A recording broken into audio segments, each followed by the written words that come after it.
તમારા સુધી એવી માહિતી પહોંચાડવાના છે કે જે અનેક લોકોને જરૂરી છે સમજવી અને જાણવી પણ જરૂરી છે. અને સાયબર ક્રાઇમ બ્રાન્ચના એક એવા વ્યક્તિ મારી સાથે છે, એક એવા હોદ્દેદાર મારી સાથે છે, VK કોઠિયા સાહેબ. એમ ઘણી બધી સગવડતા વધતી જાય છે, પરંતુ ઘણા બધા લોકો એવા છે કે જે એમનો દુરુપયોગ કરે છે અને પરિણામે લૂંટ ફિઝિકલમાંથી ડિજિટલ થઈ ગઈ છે. અને ડિજિટલ લૂંટના કયા કયા પ્રકાર છે એ પહેલાં તો તમે દર્શકોને જણાવો, જેથી કરીને એ લોકો સાવચેત રહી શકે. ઇન્વેસ્ટમેન્ટ ફ્રોડ છે લોકલ લેવલે ખૂબ જ વધી રહ્યો છે. દેવભૂમિ દ્વારકાની જે લોકલ પબ્લિક છે એમને કે કોઈ પણ અજાણી લિંક અથવા તો મેસેજ, ટેક્સ્ટ મેસેજ તમારા સોશિયલ મીડિયામાં, ઇન્સ્ટાગ્રામમાં, ફેસબુકમાં કે ટેલિગ્રામમાં આવે તો એ મેસેજનો રિપ્લાય આપવાનું ટાળો. એવી અજાણી લિંક છે એ ક્લિક કરવાનું ટાળો. ફેક આઈડેન્ટિટી ફ્રોડ છે, ન્યૂડ વિડીયો કોલિંગ ફ્રોડ. તો વોટ્સએપ થ્રુ એક .apk ફાઇલ, આંગણવાડી ફ્રોડ. કે જો ફ્રોડ થઈ જાય છે તો પછી કેવી રીતે આગળ પ્રોસેસ કરવી, કેવી રીતે સાયબર ક્રાઇમ બ્રાન્ચમાં આવવું. મજૂરોના સ્કેમ થતા હોય, એમના માટે કોલ આવતા હોય કે અમે તમારા માટે મજૂર મોકલીએ છીએ. જે મુજબનો આજનો જમાનો છે એમાં ડિજિટલ હેરેસમેન્ટ વધતું ગયું છે. આજના યુવાનો જ્યારે સોશિયલ મીડિયાનો વધુ પડતો ઉપયોગ કરતા હોય ત્યારે ઘણી બધી વખત એવા કિસ્સાઓ સામે આવતા હોય છે. ઘણી વખત મજાક મસ્તીમાં તો ઘણી વખત સિરિયસલી એવા કિસ્સાઓ સામે આવે છે કે જેમાં કોઈ છોકરો છે એ છોકરીનું આઈડી બનાવી અને પછી કોઈ છોકરા સાથે વાત કરે છે. હેક થઈ જવા પાછળનું કારણ શું, અને એ જે હેક કરે છે એમના માટે શું તમે પગલાં લઈ શકો? જે પાન કાર્ડનું નવું વર્ઝન છે 2.0, જે ડાયરેક્ટ નાગરિકો સુધી પહોંચી જાય છે, તો એમાં કોઈ ફ્રોડ થવાની શક્યતા ખરી? કે કોઈ પણ આપણા ડોક્યુમેન્ટ્સ છે એને અપડેટ કરવા માટે, એમાં કોઈ ચેન્જીસ કરવા માટે સેન્ટ્રલ ગવર્મેન્ટ અથવા તો સ્ટેટ ગવર્મેન્ટ તરફથી કોઈ પણ એવી રીતના ફોન કોલ્સ આવતા નથી. સાયબર ક્રાઇમ બ્રાન્ચનું પણ ખુદનું એક પેજ છે કે જેમાં તે અવનવી પોસ્ટ મૂકી અને લોકોને જાગૃત કરવા માગે છે. તો પ્લીઝ તમે એક વખત અમેઝિંગ દ્વારકાના સ્ટુડિયો પર આવ્યા છો તો આપના સોશિયલ મીડિયાના પેજનું જે નામ છે એ એકવાર લોકોને જણાવી દો. cyber-crime-dbd. નમસ્કાર, આપણી સાથે હું છાયા. આજે અમેઝિંગ દ્વારકાના સ્ટુડિયો પર એક એવા વ્યક્તિ છે જે અમેઝિંગ પોડકાસ્ટ થકી તમારા સુધી એવી માહિતી પહોંચાડવાના છે કે જે અનેક લોકોને જરૂરી છે સમજવી અને જાણવી પણ જરૂરી છે. અને સાયબર ક્રાઇમ બ્રાન્ચના એક એવા વ્યક્તિ મારી સાથે છે, એક એવા હોદ્દેદાર મારી સાથે છે, VK કોઠિયા સાહેબ, કે જેમણે અનેક લોકોને સાયબર ફ્રોડથી બચાવ્યા છે. કેમ કે જ્યારે આજે 21મી સદી છે, ટેકનોલોજીનો યુગ છે, ત્યારે ફિઝિકલ લૂંટ કરતાં અત્યારે ડિજિટલ લૂંટ વધારે થઈ રહી છે. અને એ જ ડિજિટલ લૂંટથી વહાલા લોકોને કેવી રીતે બચાવી શકાય, કેવી રીતે સમજાવી શકાય કે આટલી રીતે તમારી સાથે ફ્રોડ થઈ શકે છે, તમને લોકો લૂંટી શકે છે, માટે સાવચેત રહો. આ માટે ઘણા બધા પ્રોગ્રામ થતા હોય છે. ત્યારે આજે અમેઝિંગ દ્વારકાના માધ્યમ થકી તમને ખાસ અમે જરૂરી એવું માર્ગદર્શન એવું આપવાના છે કે જેથી કરી અને વધુમાં વધુ લોકોને ઉપયોગી બને. પહેલાં તો સર, આપનું ખૂબ ખૂબ સ્વાગત છે અમેઝિંગ દ્વારકાના સ્ટુડિયો પર. Thank you. જ્યારે દેવભૂમિ દ્વારકા જિલ્લો છે, આજુબાજુના ઘણા બધા લોકો છે, ઘણા બધો વિસ્તાર છે, અને આજે 21મી સદી છે, ત્યારે હવે પેલા જેવી લૂંટ નથી રહી. જે રીતે વાત કરી કે કોઈ આવે છે ને તમને લૂંટીને જતું રહે છે, કેમ કે CCTV આવી ગયા. ટેકનોલોજી જેમ જેમ વધતી જાય છે એમ ઘણી બધી સગવડતા વધતી જાય છે, પરંતુ ઘણા બધા લોકો એવા છે કે જે એમનો દુરુપયોગ કરે છે અને પરિણામે લૂંટ ફિઝિકલમાંથી ડિજિટલ થઈ ગઈ છે. અને ડિજિટલ લૂંટના કયા કયા પ્રકાર છે એ પહેલાં તો તમે દર્શકોને જણાવો, જેથી કરીને એ લોકો સાવચેત રહી શકે. Thank you for inviting to me. હવે અત્યારે દેવભૂમિ દ્વારકા જિલ્લા ખાતે હું સાયબર ક્રાઇમ પોલીસ સ્ટેશનમાં એઝ એ PI તરીકે ફરજ બજાવું છું. છેલ્લા કેટલાક સમયથી સર્વે કર્યો ત્યારે લોકલ લેવલે જે સાયબર ક્રાઇમનો ભોગ બને છે લોકો, એમાંના જે મેજર પાર્ટ છે જે કહી શકાય એ હું આપને જણાવું છું. એક તો છે ઇન્વેસ્ટમેન્ટ ફ્રોડ. છે લોકલ લેવલે ખૂબ જ વધી રહ્યો છે. એની ટેકનિક સાયબર ક્રિમિનલોની એવી હોય છે કે શરૂઆતમાં આપણને વોટ્સએપ થ્રુ એક મેસેજ આવે છે, એમાં ઇન્વેસ્ટમેન્ટ માટેની એક લિંક મોકલવામાં આવે છે. એ લિંક જેવી આપણે ફોલો કરીએ એટલે એ લિંક છે એ ટેલિગ્રામમાં એ ટ્રાન્સફર કરે છે અને ટેલિગ્રામ ગ્રુપમાં છે એ એક ફેક ઇન્વેસ્ટમેન્ટ માટેનું ગ્રુપ હોય છે. ત્યાં એવી લાલચ આપવામાં આવે છે કે તમે 1,000 રોકો તો તમને 15 દિવસમાં એના 3,000 મળશે. એવી રીતના જુદી જુદી લાલચ આપવામાં આવે છે અને શરૂઆતમાં વિશ્વાસમાં લઈ અને લોકોને એ ટેલિગ્રામ થ્રુ એક એપ્લિકેશન ડાઉનલોડ કરાવવામાં આવે છે. ત્યારબાદ ધીરે ધીરે રોકાણ ચાલુ કરાવડાવવામાં આવે છે અને જેવા લોકો રોકાણ કરે એટલે એક ફેક રકમ દેખાડાય છે. એકચ્યુઅલમાં વર્ચ્યુઅલ રકમ હોય છે, ખરેખર ઉપાડી શકતા નથી, પરંતુ એ ખાલી ફેસ કરે છે અને લોકો એ જ લાલચમાં, પૈસા ડબલ થવાની લાલચમાં વધુને વધુ રોકાણ કરે છે. એમાં જ્યાં સુધી ખ્યાલ નથી આવતો કે અમારી સાથે સાયબર ફ્રોડ થઈ રહ્યો છે, આ વર્ચ્યુઅલ રકમ છે, હું ઉપાડી નથી શકતો, ત્યાં સુધી લોકો વિશ્વાસમાં આવી અને પોતાના કિંમતી નાણાં, મહેનતના નાણાં અને ઘણી વખત લોકો છે એ પોતાની મરણ મૂડી પણ આવા ફ્રોડમાં સામે આપી દે છે અને વિશ્વાસ કરી અને પોતાની મૂડી સોંપી દે છે. તો લોકોને હું કહેવા માગું છું, દ્વારકા, દેવભૂમિ દ્વારકાની જે લોકલ પબ્લિક છે એમને, કે કોઈ પણ અજાણી લિંક અથવા તો મેસેજ, ટેક્સ્ટ મેસેજ તમારા સોશિયલ મીડિયામાં, ઇન્સ્ટાગ્રામમાં, ફેસબુકમાં કે ટેલિગ્રામમાં આવે તો એ મેસેજનો રિપ્લાય આપવાનું ટાળો. એવી અજાણી લિંક છે એ ક્લિક કરવાનું ટાળો, કારણ કે ઓફિશિયલ વેબસાઇટ વગર કોઈ સલાહ આપી શકતા નથી અને આવું ઓફિશિયલ વેબસાઇટ અથવા ઓફિશિયલ એપ્લિકેશન વગર આવું રોકાણ કરવું એ જોખમી પણ છે.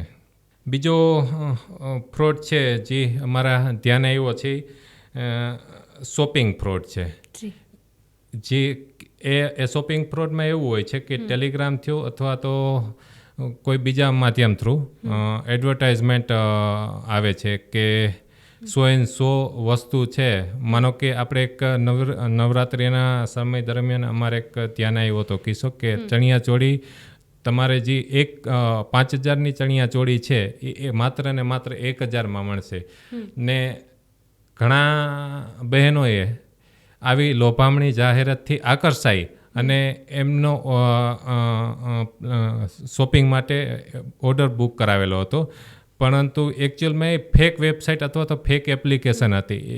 જે પોતાના નાણાં એપ્લિકેશન થ્રુ આપણે નાણાં મોકલીએ છીએ, ઓર્ડર પણ દેખાડે છે, પરંતુ ફિઝિકલી ક્યારેય વસ્તુ મળતી નથી. એટલે હું એ કહેવા માગું છું કે આવા તો ઘણા કિસ્સાઓ અમારા ધ્યાને આવેલા છે કે સસ્તી વસ્તુની લાલચમાં લોકો ઓર્ડર આપે છે, પરંતુ એ ફિઝિકલી ક્યારેય મળતો નથી. તો ઓથેન્ટિક એપ્લિકેશન છે, ઓથેન્ટિક ઓનલાઈન પ્લેસીસ છે જે શોપિંગ માટેના, જેમ કે એમેઝોન છે, તો ઓથેન્ટિક પ્લેસીસનો જ ઉપયોગ આપણે આપણા શોપિંગ માટે કરીએ કે જેથી આપણે સાયબર ક્રાઇમનો ભોગ બનતા અટકી શકીએ. ત્યારબાદ બીજો એક મહત્ત્વનો જે અત્યારે ફ્રોડનો ભોગ બની રહ્યા છે લોકો, એમાં છે ફેક આઈડેન્ટિટી ફ્રોડ.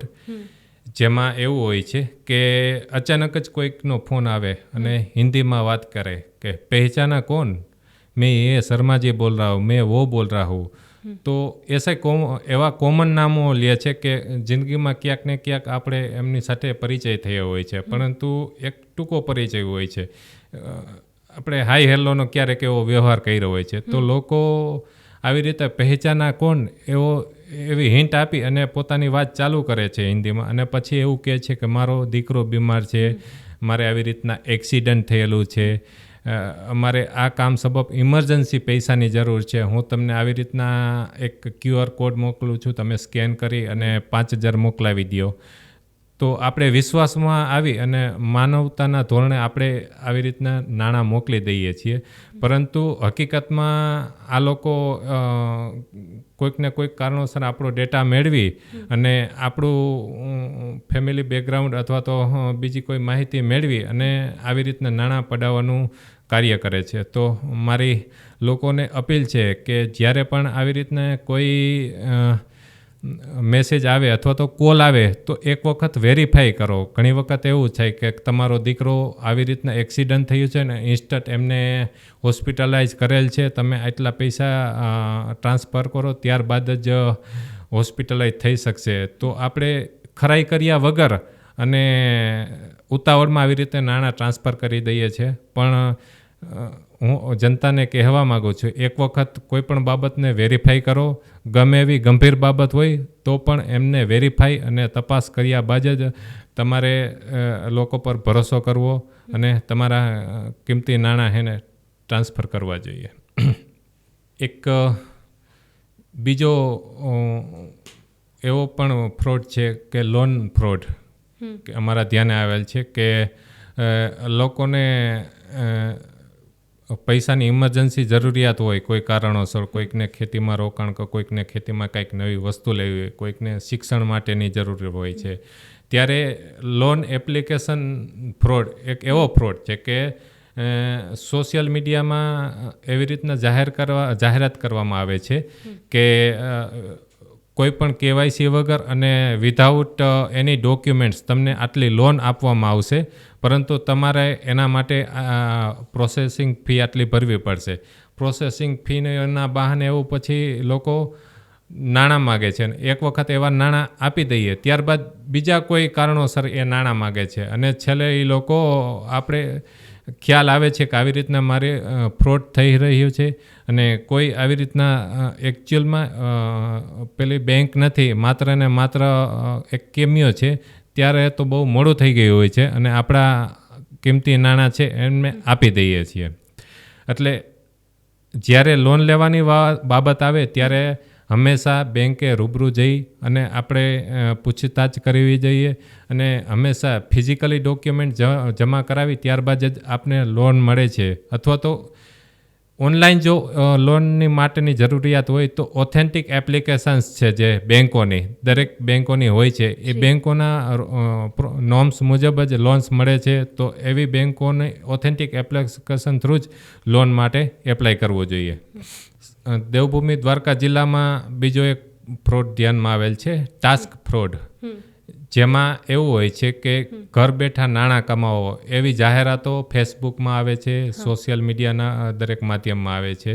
તો એ જાહેરાતોથી આપણે વગર વિચારીએ, વગર વેરીફાઈ કરીએ, કોન્ટેક્ટ કરીએ તો ત્યારે એ લોકો એવું કહે છે કે આ ઘેર બેઠા જોબ તમને રેગ્યુલર નાણાં મળશે, તો એ માટે પહેલાં તમારે ID કાર્ડ જનરેટ કરવું પડશે. એ ID કાર્ડ માટે પૈસા માગે. ત્યારબાદ તમારો માલ સામાન છે એ વર્ક ફ્રોમ હોમ જોબ માટે, એ માટે તમારે ઘેરે નાણાં માલ સામાનની સપ્લાય માટે આટલા નાણાં આપવા પડશે. ત્યારબાદ જ તમે સપ્લાય કરીશું અને ડિપોઝિટ પેટશે આટલા નાણાં આપવા પડશે. એમાં ઘણા ફ્રોડ આપણા ધ્યાનમાં આવેલ છે, જેમ કે પેન્સિલ ફ્રોડ. ત્યારબાદ ઘણી એવી વેબસાઇટો હોય છે કે એમાં લાઇક માટેના તમને પૈસા મળે છે, સજેશન માટેના પૈસા મળે છે. આવી ઘણી લોભામણી જાહેરાતો કરવામાં આવે છે. પરંતુ હું જનતાને એ કહેવા માગું છું કે કોઈ પણ આવી રીતના વર્ક ફ્રોમ હોમની આપને ઓફર આપવામાં આવે તો હકીકતમાં ક્યાંથી ઓફર આવી છે, પાર્ટી ફિઝિકલી રીતે અવેલેબલ છે કે નહીં, એક વખત વેરીફાઈ કરવું. ત્યારબાદ જ એમનો કોન્ટેક કરી અને પૈસાની ટ્રાન્સફર કરવી જોઈએ. જો આવું એકચ્યુઅલમાં તપાસ કરવી તો ત્યાં ફિઝિકલી એક વખત ચેક કરી અને ઓર્ડર મેળવો એ વધારે હિતાવહ છે, જેથી આપણે સાયબર ક્રાઇમનો ભોગ બનતો અટકી શકીએ. ત્યારબાદ સૌથી મહત્ત્વનો છે ફ્રોડ, અને લોકો સામાજિક આબરૂ ધ્યાનમાં રાખે અથવા તો આબરૂ ગુમાવવાને કારણે, એવો ફિયર હોવાને કારણે લોકો પોલીસ સ્ટેશને આવતા નથી અને હજારો અને લાખો રૂપિયા છે આવા ફ્રોડમાં ગુમાવે છે. એવો ફ્રોડ છે ન્યૂડ વિડીયો કોલિંગ ફ્રોડ. કોઈ પણ અજાણ્યા નંબર ઉપરથી ફોન આવે અને આપણે વિડીયો કોલ્સ આવે છે, તો આપણે એ વિડીયો કોલ્સ ઉપાડીએ ત્યારે સામે છે નગ્ન અથવા તો ન્યૂડ અવસ્થામાં કોઈ સ્ત્રીનો અથવા તો એવી રીતે છોકરીનો આપણે ફોટો દેખાડે છે, અથવા તો એ રીતના આખું વર્ચ્યુઅલ આભા ઊભી કરે છે. તો આમાંથી આપણે અંજાઈએ ને આપણે એમની વાતોમાં આવી જઈએ અને એ જે છોકરી કહે ન્યૂડ હોય છે, એકચ્યુઅલમાં એ ખરેખર હોતું નથી, પણ આર્ટિફિશિયલ એવું રીતના કરવામાં આવે છે. તો એ જે રીતના કહે એ રીતના આપણે કરીએ છીએ અને એ લોકો વિડીયો રેકોર્ડિંગ કરતા હોય છે. ત્યારે આપણે અર્ધનગ્ન અવસ્થામાં એમની સાથે આવીએ ત્યારબાદ એ વિડીયો કોલ કટ કરી અને આપણી પાસે નાણાંની માંગણી કરે છે. નહીંતર તમારો વિડીયો છે તમારા સોશિયલ મીડિયામાં અન્ય પરિવારમાં આવી રીતને શેર કરી દઈશું, આવી ધમકી આપે છે. તો હું લોકોને કહેવા માગું છું, જ્યારે પણ આવા કોલ્સ આવે ત્યારે પ્રથમ તો એ છે કે આવા કોલ્સ ઉપાડવાનું જ ટાળો, વિડીયો કોલ્સ. તો બીજી વસ્તુ એ છે, માનો કે તમે વિડીયો કોલ્સ આવા ઉપાડ્યા અને આવી રીતના કોઈ તમારી સાથે સ્કેમ થઈ ગયો, તો જરા પણ ગભરાશો નહીં. Directly cyber crime police station અથવા તો 1930 હેલ્પલાઇન નંબર છે એના પર ડાયલ કરી અને તમે તમારી કમ્પ્લેન નોંધાવી શકો છો, પરંતુ તમારા નાણાં ટ્રાન્સફર કરશો નહીં. ત્યારબાદ એક આપણે બધા જ વોટ્સએપનો અત્યારે મેક્સિમમ યુઝ કરીએ છીએ. તો વોટ્સએપ થ્રુ એક .apk ફાઇલ એ ખૂબ જ ચર્ચામાં છે. .apk ફાઇલ એની આગળનું એક્સટેન્શન એવું હોઈ શકે કે PM કિસાન યોજના .apk અથવા તો જનધન યોજના .apk અથવા તો કોઈ અન્ય સરકારી યોજનાના નામથી અથવા તો અન્ય આપણા જે લગત ફાયદો થાય એવા નામથી .apk ફાઇલ બનાવવામાં આવે છે. .apk ફાઇલ આપણા ગ્રુપમાં આવે અને આપણે એમને ડાઉનલોડ કરીએ તો એ બેક સાઇડ રન થઈ છે. .apk ફાઇલ આપણે ફિઝિકલી શો કરતી નથી અને બધા જ આપણા મોબાઈલના એક્સેસ છે એ સામેવાળી વ્યક્તિની પાસે જતા રહીએ છીએ આપણે, જેથી આપણે બેન્કિંગ યુઝ કરતા હોઈએ છીએ તો એનો પાસવર્ડ, એનું યુઝર નેમ છે, આપણા સોશિયલ મીડિયાનો પાસવર્ડ, બધી વિગત એમની પાસે જતી રહે છે. અને એના થકી એ આપણી બેન્કિંગ એપ્લિકેશનનો યુઝ કરી અને એ આપણા બેંકમાં જેટલા પણ નાણાં હોય છે એ પોતે મેળવી લે છે પોતાના એકાઉન્ટમાં અથવા તો કોઈ પણ રીતે. તો આવી કોઈ પણ એપ્લિકેશન આવે તો ડાઉનલોડ કરવાનું ટાળો, અને આવી કોઈ પણ એપ્લિકેશન આવે .apk એક્સટેન્શનથી તો એમને ફોરવર્ડ કરવાનું પણ ટાળો અને ડિલીટ કરી દો. અને મેક્સિમમ તમારા સગાવાલાઓને પણ કહો કે આવી કોઈ પણ .apk ફાઇલ આવે તો એને તરત જ ડિલીટ કરી દેવી, અને જ્યાંથી પણ મોકલવામાં આવી એમને પણ ઇન્ફોર્મ કરી દેવું કે પણ કોઈને પણ આવી .apk ફાઇલ શેર કરે નહીં. ત્યારબાદ લોકલ લેવલે લોકલ માર્કેટને ધ્યાનમાં રાખીને ઘણા ફ્રોડ થતા હોય છે એવું મારે ધ્યાન આવેલ છે. જેમ કે કોઈક હોટલવાળાને પકડે, હોટલનું આખું ગ્રુપ સર્ચ મારે અને એમાંથી નંબર મેળવી અને દરેક હોટલવાળાને ફોન કરે કે હું ફૂડ કમિશનર બોલું છું, તમારી પાસે આ ગ્રાહક આવ્યો હતો, એમણે એવી કમ્પ્લેન કરી છે કે તમારી હોટલમાં જે શાક પીરસવામાં આવ્યું હતું અથવા તો જે કોઈ દાળ અથવા ભાત હતા તેમાં જીવાત નીકળેલ છે. તો આવી રીતના હોટલવાળાઓને ગભરાવી અને તેમની પાસેથી નાણાં પડાવવાના પણ ફ્રોડ ધ્યાને આવેલ છે. ત્યારબાદ માનો કે સોલાર કંપની દુકાનોવાળા હોય છે તો એવું કહેવામાં આવે છે કે તમારું કોટેશન આપો, મારે સોલાર ફિટ કરાવવું છે. તો જેવું કોટેશન આપે ત્યારબાદ એવું કહેવામાં આવે છે કે તમે શરૂઆતમાં મને આટલા નાણાં પે કરી દો, કારણ કે અમારી કંપનીમાં એપ્રુવલ કરવાનું છે, એપ્રુવલ થઈ જાય ત્યારબાદ અમે તમને ચેકથી નાણાં આપી દઈશું. આવી લાલચથી પણ લોકો પાસેથી નાણાં ખંખેરવામાં આવે છે. ત્યારબાદ બીજો એક ફ્રોડ છે આંગણવાડી ફ્રોડ. અત્યારે એ પણ ખૂબ ચર્ચામાં છે. આંગણવાડી ફ્રોડમાં એવું હોય છે કે બાળકને પૌષ્ટિક આહાર આપવા માટે અથવા તો કોઈ બીજી વસ્તુ આપવા માટે એક એવી સ્કીમ આપવામાં આવી છે જે માટે તમારે આટલા નાણાં ભરવા પડશે, જેથી તમને ભવિષ્યમાં બાળક માટે આટલા લાભ મળી શકે છે. અને લોકો આવો ભરોસો કરી અને પોતાનો નાણાં છે ટ્રાન્સફર કરે છે. જેથી એ પણ લોકોને એ પણ કહેવા માગું છું કે આંગણવાડીના નામે આવા કોઈ પણ કોલ્સ આવે તો આંગણવાડી વર્કર્સ છે એમનો કોન્ટેક કરી વેરીફાઈ કરી ત્યારબાદ જ રૂબરૂ જે પણ નાણાંનું ટ્રાન્ઝેક્શન છે એ કરવાનું હોય છે. Thank you.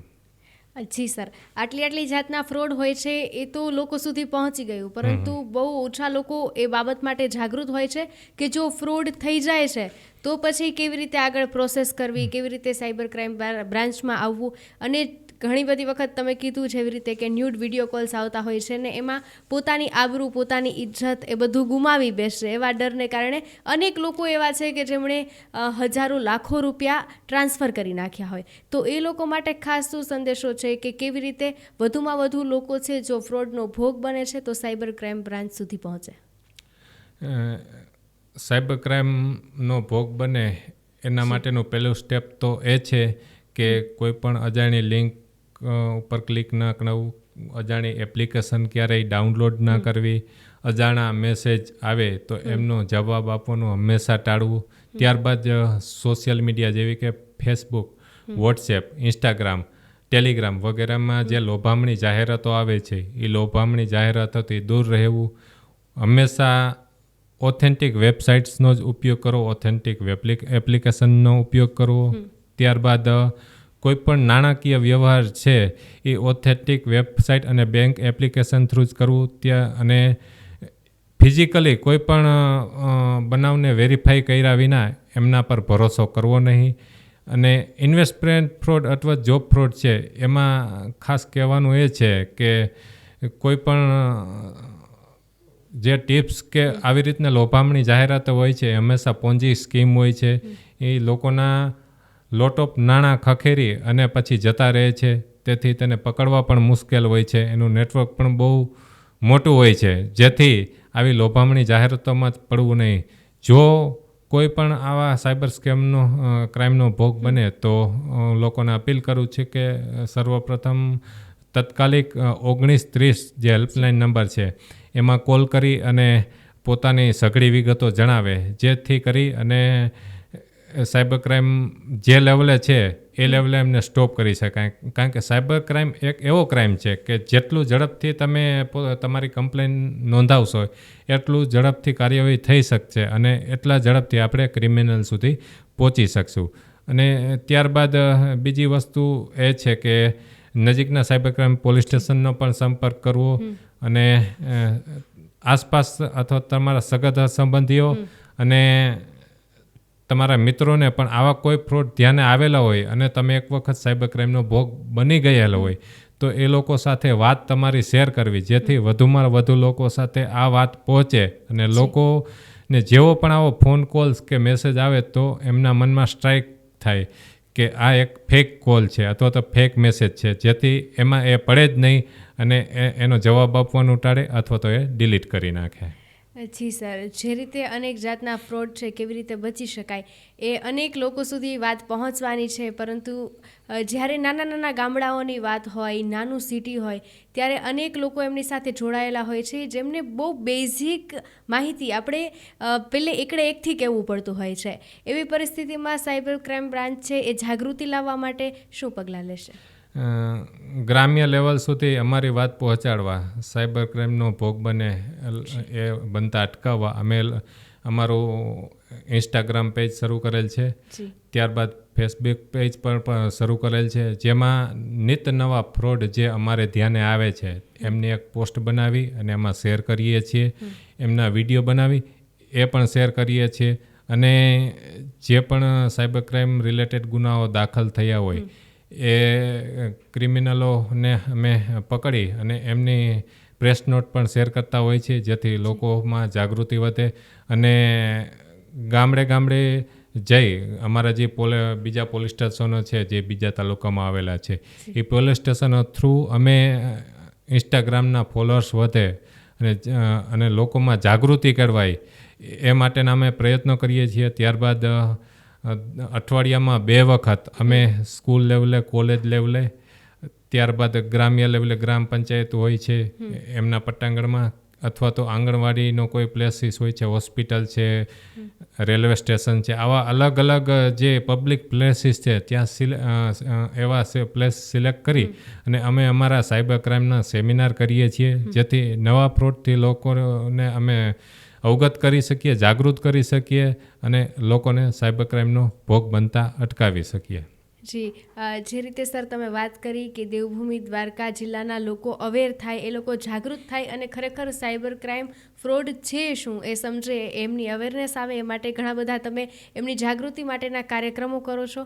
ત્યારે આપે આજ દિન સુધી જે આ ક્રાઇમ બ્રાન્ચમાં કામ કર્યું છે, આપના જીવનમાં કોઈ એવો કિસ્સો હોય કે જે એક ખૂબ મોટો કિસ્સો ગણી શકાય, કોઈ પૈસા બાબતનો હોય, કોઈ મની ટ્રાન્સફર થયા હોય કે જે કદાચ પાછા આવવા અશક્ય લાગતા હોય અને દેવભૂમિ દ્વારકા સાયબર ક્રાઇમ બ્રાન્ચના કારણે પાછા આવી ગયા હોય? આપણું દેવભૂમિ દ્વારકા જિલ્લામાં દ્વારકા છે એ એક પર્યટન સ્થળ છે, પવિત્ર યાત્રાધામ છે. તો ત્યાં હોટલ બિઝનેસ બહુ મોટો છે, ખ્યાતનામ હોટલો આવેલી છે. ત્યાં ઘણા યાત્રાળુઓ આવી અને સ્ટે માટે ઓનલાઈન બુકિંગ કરતા હોય છે. તો અમારે ધ્યાને એવું આવેલું કે માર્કેટમાં અથવા તો ઓનલાઈન પ્લેટફોર્મ પર ડમી વેબસાઇટ છે, ખોટી વેબસાઇટ ક્રિએટ કરવામાં આવી છે અને લોકો એ વેબસાઇટ થ્રુ બુકિંગ કરે છે, જેથી લોકો છે પોતાના કિંમતી નાણાં છે એ ગુમાવે છે. એકચ્યુઅલમાં એ એક ઓરિજિનલ વેબસાઇટ હોતી નથી અને ફરજી વેબસાઇટમાં બુકિંગ કરાવે છે અને જ્યારે તે ફિઝિકલી એ હોટેલ પર જાય ત્યારે એમને ખબર પડે છે કે મારી સાથે ફ્રોડ થયેલ છે. એવી ઘણી અમારી પાસે કમ્પ્લેનો આવી છે. એને રિલેટેડ અમે FIR પણ રજીસ્ટર કરેલ છે અને એને આધારે FIRના આધારે અમે ઇન્વેસ્ટિગેશન કરી અને ઘણા ક્રિમિનલોને અમે પકડેલી અને કાયદા અનુસારની કાર્યવાહી કરેલ છે, જેથી જે સાયબર ક્રાઇમ જે ફેક વેબસાઇટ છે લોકો ભોગ બને છે એમાં ઘણો ઘટાડો થયેલ છે. અત્યાર સુધી અમે છે 52 જેટલી ફેક વેબસાઇટ છે એને બ્લોક પણ કરેલી છે. એવા ફેક પેજ ક્રિએટ કરેલા હતા ગૂગલમાં અથવા તો અન્ય કોઈ માધ્યમમાં, એમને પણ અમે બ્લોક કરેલા છે. એવી કોઈ પણ અમારી પાસે બાબત આવે કે જે હોટેલ રિલેટેડ હોય અને ફેક ક્રિએટ કરેલી હોય તો તાત્કાલિક અમે ઇન્સ્ટન્ટ એક્શન લઈ અને એને બ્લોક કરાવડાવીએ છીએ, જેથી લોકો છેતરાય નહીં અને પવિત્ર યાત્રાધામના જે હોટલ ટુરિઝમનો આપણો બિઝનેસ છે એમાં લોકોનો વિશ્વાસ જળવાઈ રહે અને લોકો છે એ પોઝિટિવ ઇમેજ લઈને જાય. અને ઘણી વખત અમે પણ સાંભળેલું છે કે આવા કાર્ય થકી લોકોના ઘણા નાણાં બચી ગયા છે અને લોકો છે એ અવેર થયા છે. ગેમ્બલિંગનો જે ક્રેઝ નીકળ્યો છે, સટ્ટા બજાર કૌભાંડ સામે આવતું હોય છે કે જે ટોટલી ઇનલીગલ છે, તો એનાથી કેવી રીતે બચી શકાય અને એના માટે કેવા પગલાં લેવા જોઈએ? ખાસ કરીને યુથ ગેમિંગ બાબતે અથવા તો સટ્ટા બજાર બાબતે અથવા શેર બજારના જે અમુક લોભામણી જાહેરાતો આવે છે એ બાબતે વધારે લલચાય છે, કારણ કે એ લોકો થોડું શોર્ટકટમાં નાણાં કમાવામાં વધારે માને છે. તો મારે એ યુથને ખાસ કરીને એ કહેવું છે કે કોઈ પણ આવી રીતે ગેમિંગ એક્ટિવિટી છે કે જેમાં રિવોર્ડ્સના આધારે તમને નાણાં મળશે, કોઈ ટિપ્સના આધારે તમને નાણાં મળશે, અથવા તો કોઈ એવા ક્લિક કરવાથી કોઈક પર્ટિક્યુલર ટાઈમ ડ્યુરેશનમાં તમે રોકાણ કરો અને એટલા નાણાં મળશે, એવી કોઈ પણ સ્કીમ અથવા તો એવી જાહેરાત તમારે ધ્યાને ઓનલાઈન આવે તો એનો આન્સર આપવાનું ટાળો, એને ક્લિક કરવાનું ટાળો, એને અવોઇડ કરો તો જ તમે બચી શકશો. ઘણી બધી વખત એવું સાંભળ્યું છે કે જ્યારે ગ્રામ્ય લેવલે હોય ત્યારે મજૂરોના સ્કેમ થતા હોય, એમના માટે કોલ આવતા હોય કે અમે તમારા માટે મજૂર મોકલીએ છીએ, મજૂરની જરૂરિયાત હોય, પહેલાં જરૂરિયાતને જાણે છે પછી એ મુજબ સ્કેમ કરે છે. તો એ આખો સ્કેમ શું હોય છે? એ છેલ્લા ઘણા સમયથી આવા કિસ્સાઓ 4-5 કિસ્સાઓ અમારા સાયબર ક્રાઇમ પોલીસ સ્ટેશનના ધ્યાને આવ્યા છે. એમાં એવું હોય છે કે મજૂરો, ખાસ તો ખેડૂતોને જ્યારે મોસમના સમય દરમિયાન મજૂરોની તાતી જરૂરિયાત હોય છે, સ્કેર્સિટી હોય છે, ત્યારે આ તકનો લાભ હોય લઈ અને પર્ટિક્યુલર એક ગેંગ છે એક્ટિવ થયેલી છે, એ આવી રીતના ફોન નંબર મેળવી અને કોઈ પણ ખેડૂતને ફોન કરે છે કે તમારે મજૂરીની જરૂરિયાત છે. જો ખેડૂતો રિસ્પોન્સ આપે તો કહે છે કે હા મારી પાસે 30 મજૂરની ગેંગ છે, 40 મજૂરની ગેંગ છે, પરંતુ એના માટે તમારે થોડા એડવાન્સ પૈસા આપવા પડશે. જેવા એડવાન્સ પૈસા આપણે આપીએ એટલે થોડી વાર પછી પાછો ફોન આવે, કંડક્ટરને મેં કહી દીધું છે કે તમારે જે જગ્યા પર કહેશો ત્યાં ઉતારી દેશે, આ બસમાં બેસાડી દીધા છે. પછી કંડક્ટરનો ફોન આવે કે આ જગ્યાએ બસ હોલ્ટ થઈ છે, તમારે આટલા નાણાં અમને જમવા માટે આપવા પડશે, કારણ કે એમની પાસે નાણાં નથી. કંડક્ટર પણ એમનો જ ગેંગનો કોઈક હોય છે. એટલે આવી રીતના વાત આગળ વધે ત્યારબાદ પાછો ફોન આવે છે કંડક્ટરનો કે આવી રીતના બસ કોઈ કારણોસર છે બંધ પડી ગઈ છે, હવે થોડું આવવામાં વાર લાગશે, પાછો જમવાનો સમય થઈ ગયો છે તો નાણાં મોકલાવો. અને આવી રીતને એની જે સ્કેમ છે એ ચાલુ જ રહે છે. લોકોને જ્યારે ખબર પડે છે ત્યાર સુધીમાં તો બહુ મોડું થઈ ગયું હોય છે. 20-25 અથવા 30થી 40થી 50 હજારનું ટ્રાન્ઝેક્શન થઈ ગયું હોય, એવા કિસ્સા મારે ધ્યાને આવ્યા છે. તો આ બાબતે પણ હું કહેવા માગું છું કે કોઈ પણ ફ્રોડ છે એની શરૂઆત હંમેશા આપણી લાલચને આધારે થાય છે. કે આપણે કોઈને કોઈ કારણોસર લાલચ હોય છે, પછી એ નાણાં કમાવાની લાલચ હોય, મજૂર મેળવવાની લાલચ હોય, સસ્તી વસ્તુ મેળવવાની લાલચ હોય, અથવા તો કોઈક બીજી કોઈ લાલચ હોય. તો શરૂઆત હંમેશા લાલચથી થાય છે. તો લાલચને તમે કંટ્રોલમાં રાખશો તો સાયબર ક્રાઇમનો ભોગ બનતા અટકી કહી શકશો. ત્યારબાદ કોઈ પણ આવી લાલચ તમને આપવામાં આવે તો લાલચને આધારે એકચ્યુઅલમાં છે કે નહીં એ વેરીફાઈ કરવાની જવાબદારી પણ આપણી છે. ત્યારબાદ જ આપણે એમાં આગળ વધવું જોઈએ. જે મુજબનો આજનો જમાનો છે એમાં ડિજિટલ હેરેસમેન્ટ વધતું ગયું છે અને પરિણામે લોકો એમનો ભોગ બને છે. શા માટે? હા, ડિજિટલ એરેસ્ટ જે સાયબર ક્રાઇમ છે અત્યારે આખા દેશમાં ચર્ચાસ્પદ છે, જેમાં અજાણ્યા નંબર પરથી વિડીયો કોલ આવે છે. સર્વપ્રથમ તો સાદો કોલ આવે છે, વોટ્સએપ કોલ કે વોટેવર. એમાં એમ કહેવામાં આવે છે કે તમારું જે પાર્સલ છે એમાં ડ્રગ્સ હતો, તમે જે મોકલેલ પાર્સલ હતો એમાં ડ્રગ્સ હતો, તો નેશનલ ઇન્વેસ્ટિગેશન એજન્સી તરફથી અથવા તો CBI તરફથી આવો રીતના ઇલીગલ ડ્રગ્સની હેરાફેરી માટેનો કેસ થયેલ છે, તો એ માટે અમારા ઓફિસર વાત કરશે. તો ત્યારબાદ ઓફિસરનું નામ લઈ અને વિડીયો કોલ આવે છે, અને વિડીયો કોલમાં એક ફેક આખું સીન ક્રિએટ કરે છે, જેમાં ઓફિસર હોય છે અને ઓફિસ જેવું વાતાવરણ ક્રિએટ કરે છે. લોકો એક વર્ચ્યુઅલી આભામાં આવી જાય છે કે એકચ્યુઅલમાં રિયલ છે.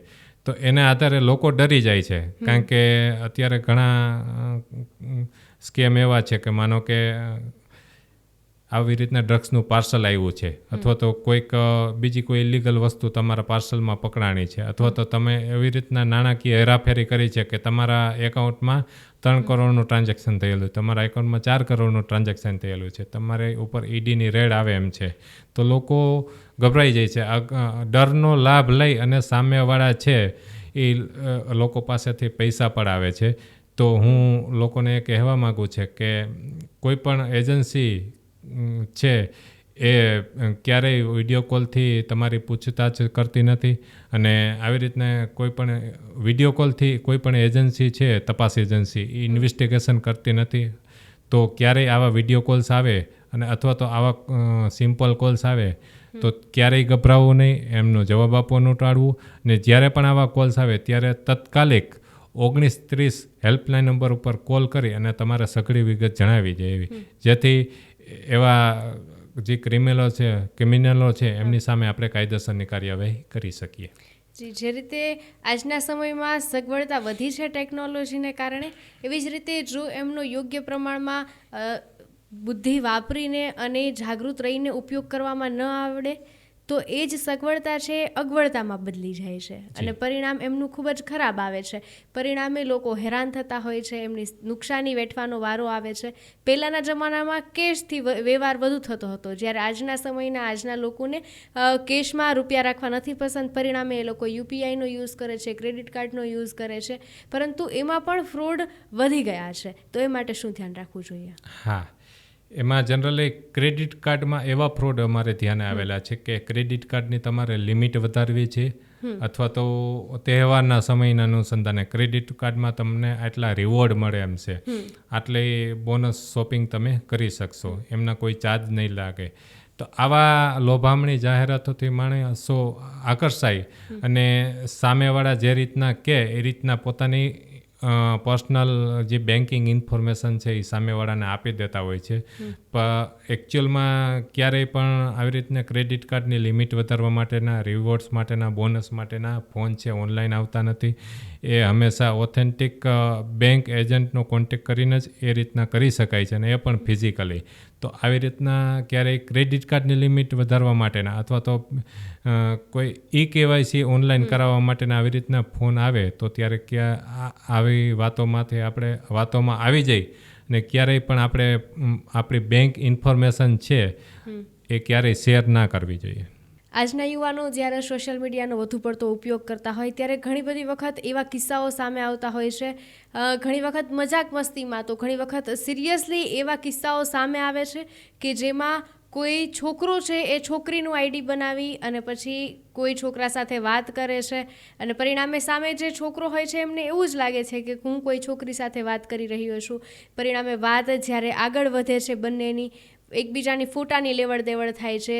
વધુ વાતો થતાં પછી રિઝલ્ટ એવું આવે છે કે છેલ્લે પૈસાની લાલચમાં પૈસા જ્યારે માંગવામાં આવે છે અને પરિણામે ખબર પડે છે કે મારી સાથે તો ફ્રોડ થયો છે, મારી સાથે છોકરી નહીં પરંતુ એક છોકરો જ વાત કરતો હતો. આવા કિસ્સાઓ અનેક વખત સામે આવતા હોય છે. નાનું ટાઉન હોય છે, મોટું ટાઉન હોય છે.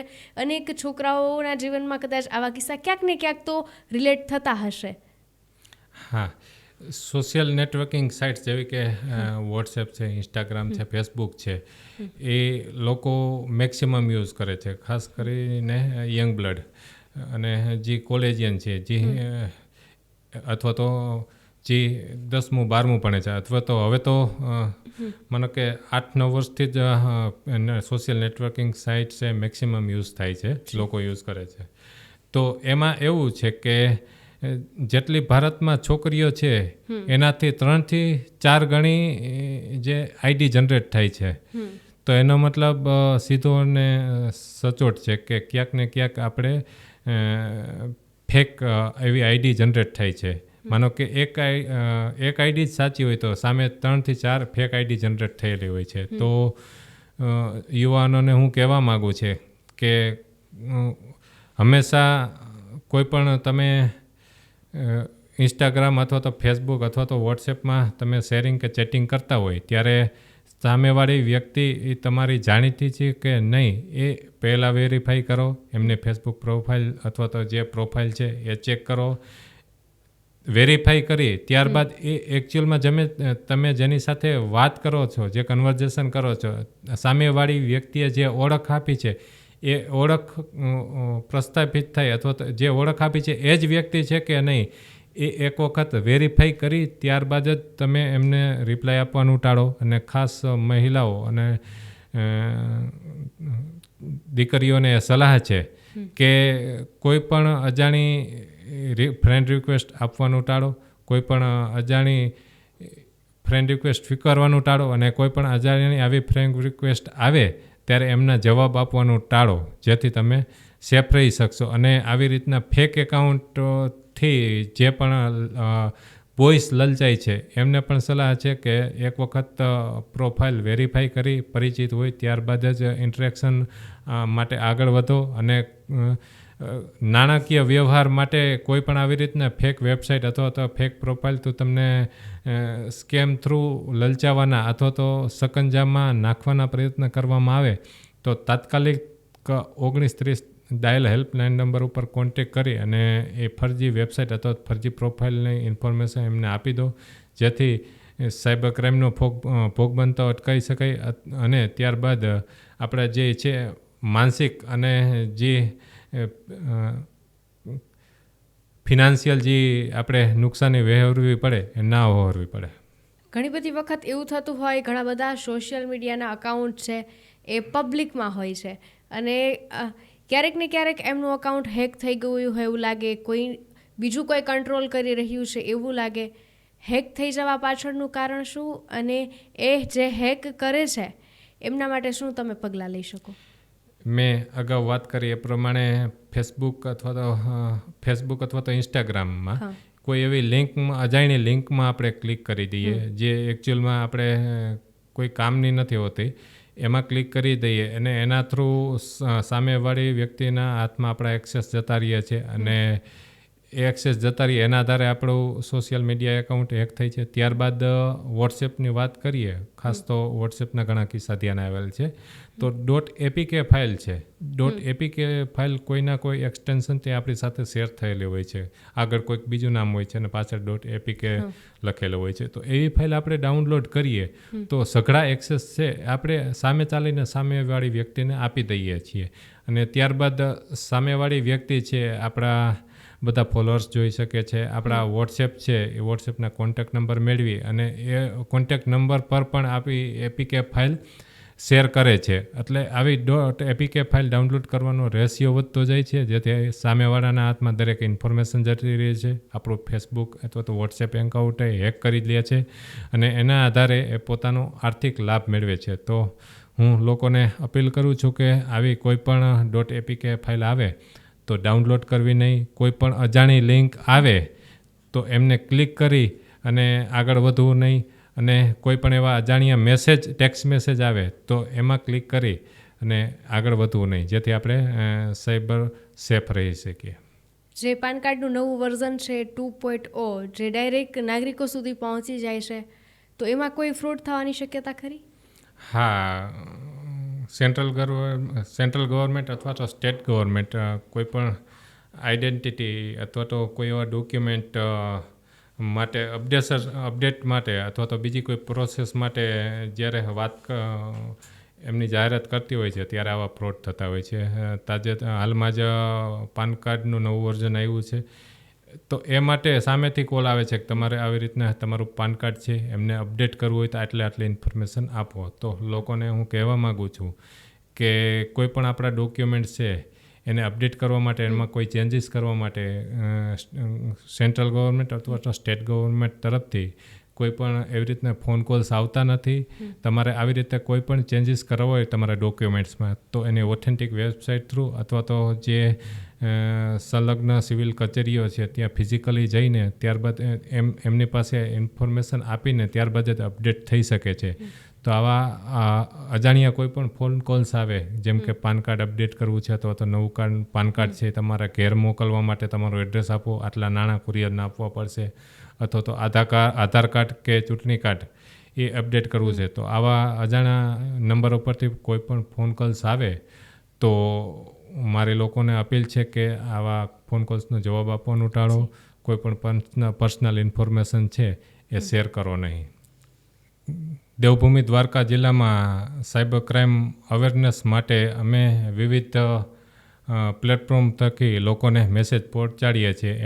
એનું એક પ્લેટફોર્મ એટલે ડિજિટલ પ્લેટફોર્મ, જેમાં અમેઝિંગ દ્વારકા ડિજિટલ પ્લેટફોર્મ થકી આજે લોકોને સાયબર ક્રાઇમથી બચવા માટે જે પ્લેટફોર્મ પૂરું પાડવામાં આવ્યું એ બદલ હું અમારા જિલ્લા પોલીસ અધિક્ષક શ્રી નિતેશ પાંડે સાહેબ તેમજ અમારા ડિવિઝન ડીવાયએસપી સાહેબ શ્રી હાર્દિક પ્રજાપતિ સાહેબ તેમજ તમામ દેવભૂમિ દ્વારકા જિલ્લા પોલીસ વતી હું આ પ્લેટફોર્મ અમેઝિંગ દ્વારકાનો ખૂબ ખૂબ આભારી છું.